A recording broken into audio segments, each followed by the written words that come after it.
실행 자료집에 사진이 되게 많거든요. 그래서 사진하고 이렇게 쭉 보시면 선생님들이 아마 이게 훨씬 좀 생동감 있게 재밌게 보실 수 있을 거예요. 지금은 제가 그냥 쭉 한눈에 들어오게 전체의 체계를 정리하는 게 필요해서 이렇게 봤는데 선생님들은 나중에 이제 책도 좀 보시면 좋을 것 같아요. 그래서 이제 놀이 지원 사례 이렇게 아까 봤던 것처럼 6가지 놀이가 나와 있고요. 자, 요 놀이는 이제 이렇게 구성이 되어 있는 거죠. 놀이의 배경하고 이제 이런 거 나와 있고, 자, 배경. 그 다음에 이제 놀이의 흐름 보시면 놀이의 흐름과 함께 교사의 고민, 교사의 지원. 자, 제가 전에 이제 매뉴얼 좀 말씀을 드렸는데 매뉴얼은 여기 있었죠. 놀이 지원 매뉴얼에 보면 여기 요거 보시면 요게 사실은 이제 제가 말씀드리는 매뉴얼 1이거든요. 자료에 있어요. 제가 오늘 추가 자료로 드린 1주차 교재 프린트물 여기에 요게 지금 4페이지에 나와 있습니다. 교육과정 전개 이렇게 해서 나와 있거든요. 자, 제가 추가로 드린 자료 있거든요. 관찰, 교육적 의문, 요게 이제 고민, 교육적 고민이죠. 자, 교육적 고민에 근거해서 놀이를 지원한다. 뭐 요런 얘기거든요. 처음에 이제 아이들을 관찰하면서 여기 제가 써놨어요. 관찰하면서 교육적 의도, 개념, 목표, 뭘 어떻게 할 건지 이런 것들을 좀 관찰하면서 생각해 본다는 거죠. 얘네들이 놀이하는 거 보면서 얘가 왜 자꾸 이것만 갖고 놀지? 왜 자꾸 여기서 이런 활동을 하지? 이렇게 생각해 볼 수 있는 거예요. 그러면 이제 자꾸 고민하고 학습 공동체에서 같이 이야기하고 막 이러다 보면은 수수께끼가 풀리는 거죠. 이런 거 같아 얘는. 그럼 그거에 맞게 지원을 해주는 거예요. 자, 그래서 요건 좀 이따 보시고요. 자, 그래서 여기 보시면은 놀이 다시 실행 자료집 내용에 보시면은 여기 놀이 흐름을 쭉 쓰고 있어요. 놀이의 흐름이 관심의 시작, 놀이 활동 마무리와 새로운 시작, 이렇게 큰 틀로 이제 이렇게 볼 수가 있고, 요 과정에 선생님이 어떻게 고민했는지, 뭘 고민했는지, 그리고 그 고민의 결과 뭘 지원했는지를 써놨다는 거죠. 각 놀이마다. 그리고 이제 교육 계획안도 써놨는데, 이제 지금 요즘에 말하는 그런 계획안의 형태로 이제 여기 나와 있고요. 그 다음에 이제 누리과정 운영 평가의 사례, 유아 평가의 사례 이런 것들이 나와 있어요. 그리고 이제 놀이 사례 한눈에 보기 정리를 해놓은 것입니다. 그래서 이 놀이는, 자, 이 놀이를 보시면은 첫 번째 나와 있는 숲속에서 하루놀이, 요거는 생태놀이에 가깝습니다. 숲속놀이, 요거는 생태놀이에 가까워요. 바깥에서 놀고 있잖아요. 생태놀이의 대표적인 사례가 나와 있는 거고, 제가 이 책에다가 심화학습 해가지고 레지오, 생태, 프로젝트 이런 거 다 넣어놨거든요. 우리 지금 마침 유아교육 개론도 이제 유아교육 프로그램 보고 있잖아요. 근데 여기서 지금 제가 발도르프는 안 써놨거든요. 보시면. 물론 이제 유아교육개론 책에는 발도르프 들어있는데 지금 2019 개정 누리과정 요 한 번에 끝내기 요 책에는 심화학습 나와 있어요. 심화학습 어디 있냐면은 몇 페이지부터 있냐면 72페이지 여기서부터 보면 심화학습이 있는데 심화학습은 생태, 심리수업, 통합교육, 레지오, 프로젝트 이렇게 나와 있어요. 요거는 여기 심화학습 실행자료집 뒤에 심화학습을 넣어놓은 이유는 실행자료집에 나타난 놀이, 실행자료집에 있는 그 놀이들이 근거하고 있는 놀이 접근법을 써놓은 거예요. 여기에 72페이지부터 나와 있거든요. 목차에도 나와 있어요. 목차를 보시면 오히려 더 잘 볼 수가 있겠네요. 생태, 놀이중심 심리수업, 생태교육, 심리수업, 통합교육 실행자료집에서 굉장히 중요하게 생각하는 거 아시겠죠? 그죠? 통합교육. 그 다음에 레지오는 온갖 놀이 지금 다 들어있어요. 그리고 프로젝트 접근법은 지렛대 놀이, 프로젝트 접근법으로 볼 수 있거든요. 자, 그래서 여기 다 넣었는데, 이상하다. 발도르프는 빠져있다. 이런 생각 좀 드시죠? 발도르프는 생태랑 너무 비슷해요. 생태랑 굉장히 비슷한데, 지금 여기 이제 우리나라 놀이니까, 이게 외국에서 한 놀이가 아니기 때문에, 발도르프라고 보긴 좀 어렵고, 이 놀이는. 그래서 생태 놀이에 훨씬 가깝습니다.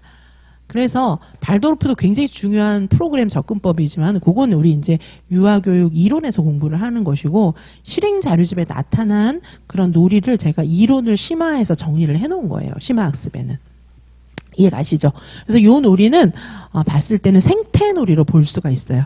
자, 그래서 생태놀이라고 하는 측면을 어떻게 이제 볼 수가 있냐면, 저희 이제 실행 자료집을 좀 봐야 돼가지고, 생태는 일단은 여기서 이제 생태놀이로 볼 수 있는 측면은 일단 아이들이 자연과 하나 되는 그런 측면이 많이 나타나 있어요. 자연에서 막 열심히 뛰놀고 있는 거거든요. 그래서 요거 이제 공간의 통합, 공간 통합. 그래서 실내외 뭐 이런 것들이 같이 통합된 사례. 그래서 자연과 하나가 되는 이런 측면에서 생태놀이라고 볼 수가 있어요. 그리고 이제 보통은 이제 자연과 하나 되기도 바깥에 나가 노니까 자연과 하나 되는 것이고 보통은 이제 산책 이런 거 많이 나와요. 산책에서 시작하는 놀이가 많이 나옵니다. 이게 이제 생태놀이에서 산책하는 거 이런 거 많이 써요. 산책. 왜냐하면 이 생태놀이라고 하는 것은 좀 자연 친화적인 그런 거거든요. 그래서 이제 생태놀이 막 거창하게 이렇게 막 오늘은 특별한 생태놀이의 날 이렇게 하라고 하는 게 아니고 일상생활 속에서 애들이 실내에만 gat혀 있잖아요. 그러니까 교실 밖으로 나가면 이거는 전부 이제 생태활동으로 보는 거예요. 그래서 심지어는 이제 유치원 밖으로 나가서 길 건너가가지고 동네 마트 가잖아요. 그것도 생태놀이로 보고 있어요. 왜냐하면 유치원 밖으로 나왔잖아요.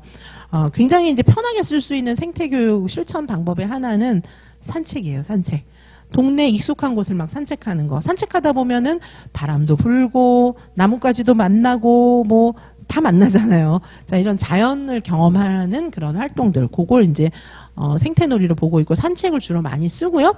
산책하면서 이제 주로 자연물도 만나고 나뭇가지도 만나고 막 이러잖아요. 근데 여기에 보시면은 숲속에서 하루놀이 여기에는 산책 나오고 있어요. 산책도 나오고 나뭇가지 뭐 이런 거 나오고 있어요. 자, 이렇게 이제 생태놀이로 일단 볼 수가 있고요. 이 놀이는. 자, 그리고 여기 이제 놀이의 배경 쭉 나와 있어요. 놀이의 배경 보시면은 이제 주로 숲에 가서 바깥놀이도 많이 하고 산책도 한다 이렇게 나오죠. 산책하는 게 우리 놀이에 많이 나오고 있어요. 이게 생태교육의 영향을 많이 받은 거예요. 자, 놀이의 흐름이 그 다음에 나와 있어요. 자, 놀이 따라가기를 하면 이런 놀이의 흐름이 보이는 거죠. 자, 놀이 따라가기 하면서 놀이의 흐름을 본 거예요. 자, 보시면 처음에 이제 산책 중에 시작됐어요. 산책하다가 숨기 놀이가 시작된 거예요. 그래서 숲에서 어떤 놀이를 이어나갈까? 처음에 이제 산책하러 간 거죠. 그래서 놀이가 이제 몇 개로 나누어지는 걸 볼 수 있어요. 여기 이 놀이 흐름 보시면은 놀이가 지금 몇 개로 나누어져 있잖아요. 얘네들은 이렇게 간 거예요. 그 다음에 여기 이렇게 갔어요. 또 이렇게 간 거예요. 자, 이 놀이 앞에 보시면 뭐라고 되어 있냐면 다양한 놀이가 동시에 일어난 사례예요. 이거는. 자, 제목이 자, 요 놀이의 제목이 다양한 놀이가 동시에 일어나는 사례다. 이렇게 되어 있어요. 지금 다양한 놀이가 동시에 일어났잖아요.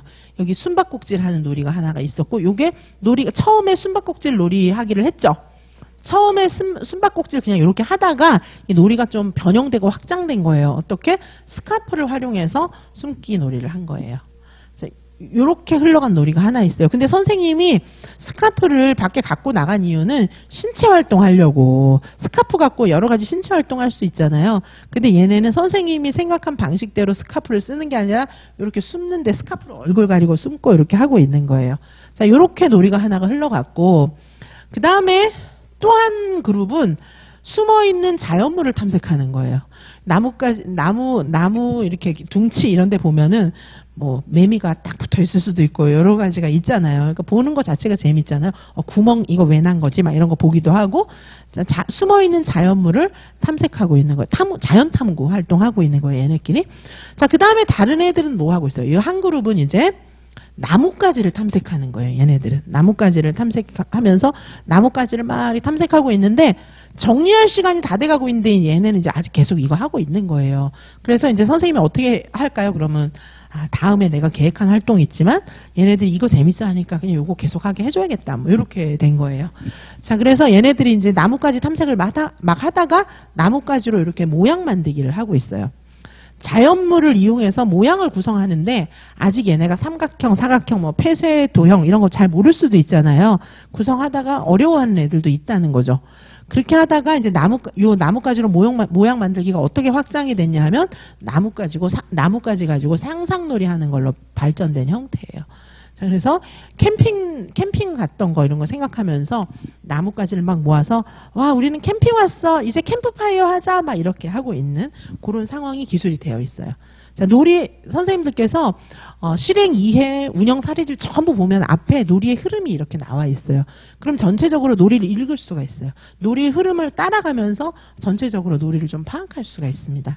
그리고 이제 실행 자료집에는 보시면은 이렇게 각 놀이들을 엄청 이렇게 사진과 함께 지금 어떻게 지원했는지 이렇게 나와 있거든요. 자, 보시면은 이 놀이를 이제 이렇게 볼 수 있게 이렇게 해놓은 거고, 진짜 우리한테 필요한 건 뭐냐 하면 이런 상황에서 교사가 뭘 지원해주지? 교사의 지원이 필요해요. 그래서 수업 실현 2차 시험 같은 경우에도 교사가 교사의 지원을 해보라는 게 시험 문제 계속 나오고, 그 다음에 이제 1차 같은 경우에도 문제를 낸다면, 놀이를 직접적으로 문제를 내서 막 열린 문제 물어본다면, 선생님들한테 유아가 돼보라는 얘기를 하긴 좀 어렵잖아요. 그러니까 지원을 많이 물어보는데, 지원은 그냥 지원하는 게 아니라 이유가 있어야 돼요. 관찰하시고 교육적 고민을 품고 그거에 적당한 지원을 해줘야 되는 거예요. 자, 그래서 요 놀이는 이제 요 놀이 상황이 적혀 있고, 자, 이 놀이는 이제 산책 중에 시작된 숨기 놀이예요. 자, 그러니까 그냥 이렇게 평면적으로 읽으면 이 놀이가 뭔지 맥락을 알 수가 없는데, 여기 지금 산책 중에 시작된 숨기 놀이니까 요 한 그룹의 얘기죠. 다음 페이지에는 또 다른 그룹의 놀이가 나와 있는 거예요. 요걸 보지 않고 그냥 읽으면은 평면적으로 쭉 보면 도대체 놀이가 어떻게 흘러간 건지 알 수가 없잖아요. 그러니까 지금 앞에 있는 요 놀이예요. 놀이 그룹 1에서 시작된 놀이를 설명하고 있는 겁니다. 숨기놀이 하면서 이제 어떻게 했어요? 애들이 숨기놀이 하는 모습을 선생님이 계속 관찰했죠. 교사의 지원, 아까 교사와 유아의 상호작용 뭐 있다고 그랬어요? 관찰하기 있다고 그랬죠. 그죠? 근데 여기 관찰하기를 한 거예요.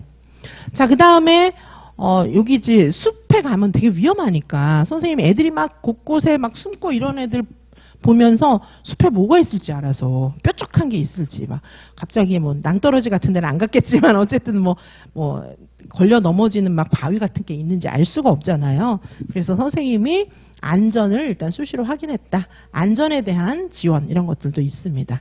그래서 교사의 지원 이런 거 보시면 요게 이제 교수학습 활동 중에서 선생님이 이제 유아들하고 어떻게 상호작용하는지, 뭘 지원했는지 이런 것들을 적어 놓은 거예요.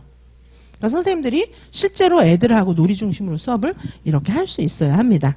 그 다음에 여기 보시면은 요 앞에는 관심의 시작이라고 되어 있죠. 관심의 시작. 처음에 산책하다가 얘네들이 숨기놀이에 관심이 있었던 거예요. 관심이 생겨서 자연스럽게 숨바꼭질 놀이로 간 거예요. 여기 놀이라고 되어 있죠. 활동은 활동이라고 써 있어요. 놀이라고 되어 있어요. 자, 숨바꼭질 놀이를 지금 하고 있죠. 이 숨은 거예요, 지금. 이렇게 숨었어요. 뭐야 이게. 숨은 게 아니잖아요. 이렇게 숨었어요. 자, 그래서 선생님이 이제 보면서, 자, 관찰하다가 눈을 가리고 이제 숨은 거예요. 그래서 선생님이 어떻게 했어요? 선생님도 눈 가리고 나 숨었어 이렇게 해본 거예요. 그때 유아가 바로 보여요. 그러면 어떻게 숨어야 되지? 이렇게. 이제 조망 수용 능력이 없으니까 얘는 이제 완전 자기중심적으로 눈 가리고 숨었다고 하는 거죠. 자, 여기서는 선생님의 상호작용은 2개. 관찰하기와 질문하기. 이렇게 이어진 사례입니다. 자, 그 다음에 이제 이 놀이가 계속해서 이어지죠. 숨기 놀이가. 이제 어떻게 이어졌죠? 스카프 활용해서 숨기. 이렇게. 자, 스카프를 활용해서 숨었더니 더 잘 보이는 거지. 얘네들은 자기만 숨은 건데 훨씬 잘 보이죠. 자, 그래서 스카프를 가지고 이제 아이들이 숨는 걸 보면서 유아 이제 선생님이 원래 계획한 스카프 활용 방식이 아니고 얘네가 막 변형해서 막 쓰고 있잖아요. 근데 제한하지 않고 존중하면서 유아의 행동을 또 관찰도 한 거예요. 자, 선생님의 상호작용은 관찰하기, 제한하지 않고 재밌다 뭐 이런 식으로 정서 지원도 해주고, 그다음에 자료의 변화, 이게 유아가 결정한 자료 활용 방법을 지지해주라고 아까 교사의 역할에 나와 있었잖아요. 이렇게 했다는 얘기예요. 그 다음에 이제 다른 그룹이죠. 숨바꼭질을 숨기놀이 하는 애들은 이제 끝났어요. 그러면 이제 자연물 탐색하는 아이들인데 여기서부터는 좀 쉬었다가 계속 하겠습니다.